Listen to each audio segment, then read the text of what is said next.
ಅಗಸನು ಮಾಡಿದ ಅಪವಾದಕ್ಕೆ ಬೇಸತ್ತ ರಾಮ ತನ್ನ ಮಡದಿಯನ್ನು ಮರಳಿ ಅರಣ್ಯಕ್ಕೆ ಕಳುಹಿಸುತ್ತಾನೆ.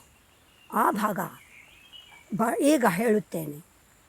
ತಾಯೆ ನಿನಗಿನ್ನೆಗಂ ಪೇಳ್ದುದಿಲ್ಲಪವಾದ ಮಾವರಿಸೆ ಮರಳಿ ಕಾಂತಾರಕ್ಕೆ ಕಳುಹಿ ಬಾ ಎಂದೊಡೆ. ಆ ವಿಭುವಿನಾಜ್ಞೆಯನು ಮೀರಲರಿಯದೆ ನಿನ್ನ ಈ ವಿಪಿನ ಕೊಡಗೊಂಡು ಬಂದೆ ಎನ್ನುತ್ತಾನೆ ಲಕ್ಷ್ಮಣ. ಅದನ್ನು ಕೇಳಿದೊಡನೆ ಸೀತಾಮಾತೆ ಕಡಿದ ಬಾಳೆಯಂತೆ ಉರುಳುತ್ತಾಳೆ. ಆದರೆ ರಾಮನ ಮೇಲೆ ಅಪವಾದವನ್ನು ಮಾತ್ರ ಹಾಕುವುದಿಲ್ಲ. ಕಡೆಗೂ ಕರುಣಾಳು ರಾಘವನಲ್ಲಿ ತಪ್ಪಿಲ್ಲ, ಪೆಣ್ಣಾಗಿ ಸಂಭವಿಸಿ ಒಡಲಂ ಪೊರೆದುದೆನ್ನಯ ಅಪರಾಧಂ ಎನ್ನುತ್ತಾಳೆ.